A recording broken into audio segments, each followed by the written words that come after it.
Gagal mencapai kata sepakat berhubung isu lambang dalam menghadapi pilihan raya negeri PRN Johor, DAP dan Parti Amanah sudah tidak tahan lagi dalam melayani karena Presiden PKR Datuk Seri Anwar Ibrahim. Pemimpin utama kedua-dua parti komponen Pakatan Harapan PH difahamkan sudah meluahkan rasa kurang senang mereka terhadap beberapa keputusan ketua pembangkang tersebut. Ia bermula sejak pendedahan klip audio dengan Datuk Seri Ahmad Zahid Hamidi, sehinggalah meleret ke PRN Melaka tempo hari. Semasa kemelut politik tahun lalu yang menyaksikan UMNO kembali menjadi dominan di Putrajaya, Anwar juga terlihat secara langsung dalam kemelut tersebut dan menipu pemimpin DAP dan Amanah kononnya sudah memiliki majoriti untuk menjadi Perdana Menteri. Bagaimanapun sebaliknya yang berlaku apabila parti anak muridnya Zahid pula menjadi kerajaan pusat dengan Datuk Seri Ismail Sabri Yaakob diangkat menjadi PM. Anwar yang pada mulanya yakin Zahid akan membawa beberapa ahli parlimen MP UMNO menyokongnya sebagai Perdana Menteri, sebaliknya ditipu hidup-hidup. Lebih menarik lagi, Anwar juga sanggup menipu DAP dan Amanah bagi menjayakan misi anak muridnya tersebut. Namun DAP dan Amanah masih bersabar dengan Anwar ketika itu, sehinggalah kemudiannya sekali lagi mengikut percaturan politik yang juga disusun Anwar dengan menandatangani memorandum persefahaman MOU bersama Kerajaan Ismail Sabri. Anwar begitu bangga semasa menandatangani MOU tersebut karena mendapat manfaat daripada perjanjian tersebut selepas dinaikkan keistimewaan setaraf dengan menteri, walaupun hanya sekadar ketua pembangkang. Selain itu, ahli parlimen PH juga mendapat manfaat apabila menerima peruntukan yang lebih banyak daripada kerajaan berbanding ahli parlimen warisan dan pejuang yang tidak menyokong MOU tersebut.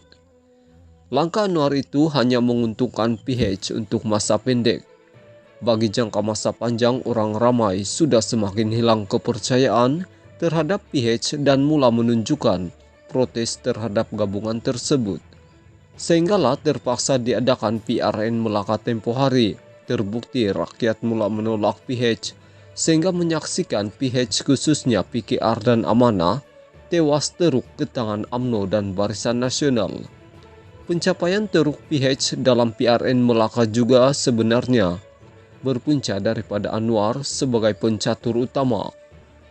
Ia bermula dengan episode rundingan dengan bekas ahli Dewan Undangan Negeri Adun UMNO, sehingga membuat keputusan meletak dua bekas pemimpin UMNO bertanding atas tiket PKR. Anwar tidak langsung mengendahkan bantahan DAP ketika itu, masih berkeras untuk meletak bekas Adun UMNO sebagai calon PH ketika itu. Hasilnya PKR tewas semua kursi yang ditandinginya dalam PRN Melaka, dan semuanya berpunca daripada kebijaksanaan Anwar. Namun Anwar tetap adalah Anwar yang terlalu taksub pentingkan diri dan mahu semua orang mengikuti cakapnya. Semasa berunding dengan Zahid sebelum ini, Anwar juga membawa karakter yang sama, coba menonjolkan image dominan kononnya mengawal Zahid. Namun sebaliknya berlaku apabila dirinya pula dimanipulasi dan diperbodohkan Presiden UMNO tersebut. Menjelang PRN Johor, Anwar sekali lagi mengulangi sikapnya yang tidak boleh bertoleransi dan mau menjadi dominan. Lihat saja dalam isu lambang apabila PKR dengan angkunya membuat keputusan tidak mau menggunakan lambang rasmi PH. Menurut sumber, Setiausaha Agung DAP Lim Guan Eng sudah mengeluh dengan tindak tanduk Anwar selepas mesyuarat Majelis Presiden PH minggu lalu. Difahamkan Anwar langsung tidak mengambil kira pandangan DAP dan Amanah. Guan Eng juga sudah tidak tahu bagaimana lagi mau diterangkan kepada Anwar dan PKR berhubung keputusan penggunaan lambang rasmi PH. Namun Anwar masih berkeras dengan berpendapat lambang PKR lebih hebat berbanding lambang PH itu sendiri.